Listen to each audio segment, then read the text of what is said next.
Microprocessor and microcontroller EC403 module 1 8086 microprocessor. In my previous class I have discussed mainly the features of 8086 microprocessor and difference between 8085 microprocessor and 8086 microprocessor, and also I have discussed the pin description of 8086 microprocessor.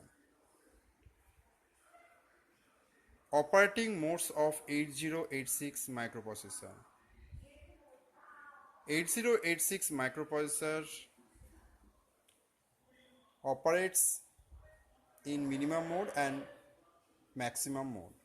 So in minimum mode, 8086 microprocessor work as a single processor, but in maximum mode it is used as the multi-processor. You remember this is very important difference. Pin number 33 mainly decide that 8086 microprocessor works for which mode, minimum mode or maximum mode. When it is 0, so that means which mode? Maximum mode. When it is 1, so that means it indicates the minimum mode. Okay. And in minimum mode, pin number 24 to 31, remember pin number 24 to 31 for minimum mode.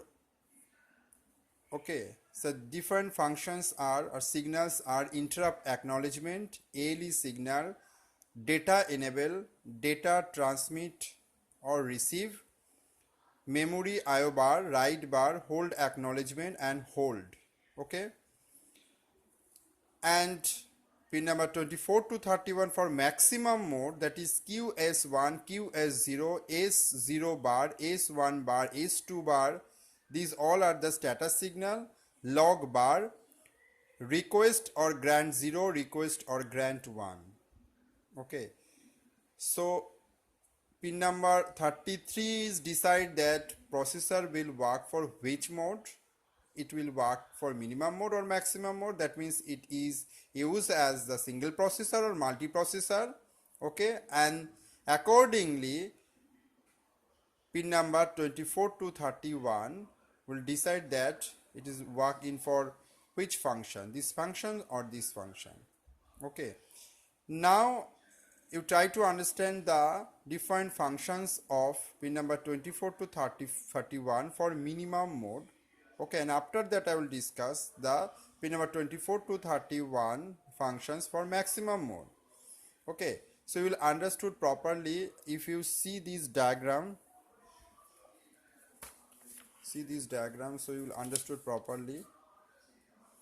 This diagram basically the 8086 based computer in minimum mode configurations. This is the 8086 microprocessor, and this side is RAM, ROM, interrupt controller, DMA controller or other peripheral device that will communicate with 8086 microprocessor, and where the latch 8282 is required as well as the transceiver 8286 is required. Okay, so one by one, first you try to understand the what is the function of interrupt acknowledgement. So you see this is the interrupt from interrupt controller. So from any interrupt controller, when 8086 receives some interrupt signal, so this time the processor generates some interrupt acknowledgement signal. Okay, and then the hold acknowledgement signal. These two signal also important from DMA controller. When DMA controller, direct memory access controller, wants to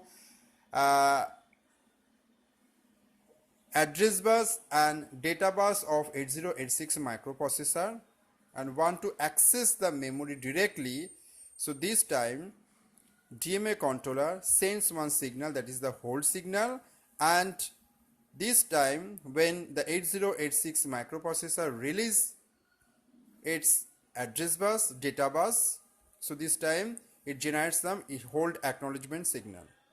Okay, then write bar, you know the functions of write bar, that is the active low signal write operation.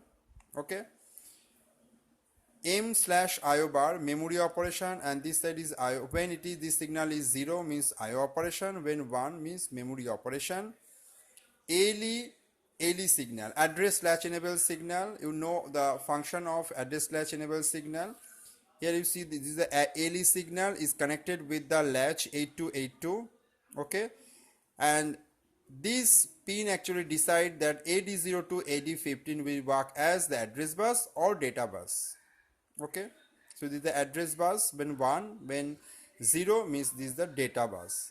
Next, data enable bar. You check the data enable bar is directly connected with the transceiver 8286 output enable bar. So when this is actually active low signal, when it is 0 means this 8286 transceiver is enable, means it will work. Okay, means through these data bus, okay, processor accepts data or transmit data. And DT slash R bar means data transmit or receive, means that this signal will decide the data flow. So processor transmit data or receive data, that will decided by this signal. When this is 1 means data transmit, when it is 1 means data transmit, 0 means it receives some data.